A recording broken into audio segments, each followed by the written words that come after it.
Hi. So what we are making today is Arabian mandi, chicken mandi to be specific. So how we have to make this is I am obviously in the second step of the entire procedure, but I'll just quickly take you through the first step, which is making the masala that I am currently pasting the chicken. So this is the first step of making this masala.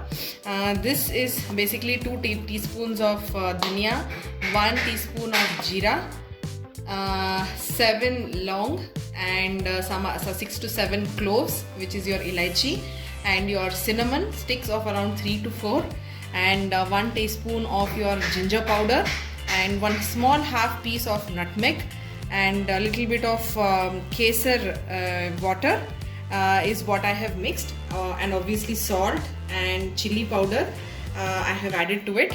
Okay, so that is pretty much the mixture, and also 1 to 2 tablespoons of your oil. Okay, so that is what gave me this nice mixture of masala, chicken masala. So this is the second step. So now we have to just paste the entire chicken nicely with this masala, and this is 1 whole chicken that my husband bought today with already slits put up. So this is just so that the masala gets in well. So this is how nicely we'll have to put the masala to the chicken. Hi, so yeah, this is the chicken. I have completely put the masala on the chicken and into all the cuts that we've made also. This chicken will go into marination for at least 2 hours or so, and then we will proceed further. Okay, so now the chicken is all marinated. I have kept it aside for 2 hours. So this is how it looks. Yeah, so well marinated and yummy. Now what we have to do, the next step is, we have to take almost 1.5 liter of water into a big basin. So this is the water that I am taking. 1 liter. 1.5 liter. This is half liter. The 1 liter that I have already put. This is the second, half liter. So this vessel has been selected in such a way that this dish, so which I'm going to use for steaming the chicken. So this dish, if you see, it has all holes in this. So whatever the steam that is coming from bottom, that will go through these holes and then cook the chicken. Okay, and the water should not touch this dish as well. So just ensure that this is measured properly, and this is ensured that water doesn't touch the chicken. Okay, so I'm closing it with a lid carefully.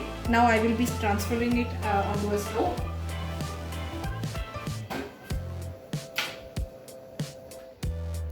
So now, as you can see, this entire setup is now put on the stove. I have put it on a high flame, as you can see it here.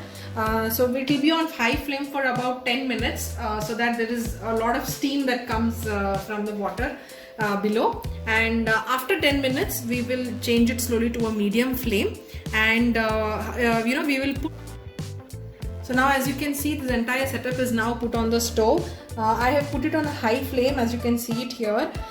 So it will be on high flame for about 10 minutes so that there is a lot of steam that comes from the water below. And after 10 minutes, we will change it slowly to a medium flame. And we will put this in this setup for at least 30 minutes till the chicken becomes very tender and it is almost cooked. Okay, so it's half an hour since the time we have kept the chicken on the stove. So I'm just trying to check how far it has cooked. So it looks tender enough. I think we can, I think it's cooked and it's tender. So mostly we can, remove it from the stove. So just another word of caution here: whatever the water that you have used in this step, that has the masala from the chicken also has gone into the water below. Okay, and that water we are going to use it again for cooking of rice. So don't throw that water or don't discard it at this step. Just secure it and keep it aside, and I will get back to you while cooking the rice how we are going to use that water. Okay, so now the chicken. So the next step is to cook rice. So for rice cooking, what I have done, I have taken 1 tablespoon of ghee, and I have put just a half onion, well chopped, and 1 chili, green chili is what I have put. And then whatever masala that I have saved in the beginning, okay, which was used for chicken marination, I saved up a little bit in the beginning itself. That masala again has been added to this, and the chicken stock that we saved up in the previous step, now I have poured it into it. Now the water has to boil, this entire chicken stock. Right now it is on a high flame, just so that it boils to the right temperature, post which I will be putting in this rice, which is the basmati rice I have taken. And basmati rice, it has been soaked for almost 2 hours now. So this is how it has soaked very well. So this is 3 glasses of basmati rice that I have taken.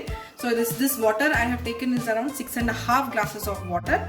So if at all the chicken stock that you have that you have left over, if it is not matching or adding up to your required water quantity, you can add 1 or 2 glasses of plain water. Okay. Now that this is steamed and cooked, will now be pan fried. So this is a small pan that I have taken. Just put in 2 teaspoons of oil. Normal vegetable oil is also okay. And the cooked chicken that we have already kept it aside has to be now placed into the pan for frying. Okay, so this frying effect will give you a very nice taste, a fry type taste that will only enhance the taste further. So I am just placing the chicken in this pan.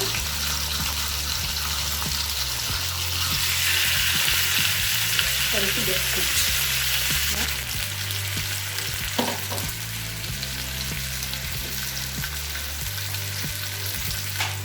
I really love this sound. Chicken being fried. Look at this, so yummy. I can't wait. So this is another piece. So this is the charring that you get once you fry. So for this effect or that fried flavor is what we are frying this for. There are 2 other leg pieces. Those are reserved for KFC chicken. Though I wanted all this to be mandi chicken. Listen to that sound. Listen to that sound. That chit-pat sound. So sound itself is yummy. Yeah, so soothing and so tinkling to the ears. So just so that we also are making it clear to you all why we are making mandi today.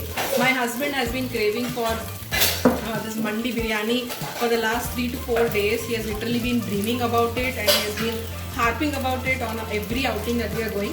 And I am hell-bent on not having outside food. That is because of the corona and COVID situation that we have, and hence today this experiment and this entire work is being done. Yeah. So this is the progress of our rice. It's been cooking well. Now in some time we will also be putting the kesar, which is for coloring and also for that yummy flavor. So we're just adding this tinge of kesar flavor for that. Mix it well, stir it well. Stir it well so that your color also is getting cooked into it. We're getting uniformly distributed also. We'll just allow it to cook it for some more time. Though the rice is already cooked, we'll just give it some more time. Post which we will be adding the chicken to it and other ingredients that we have planned. So now that rice is all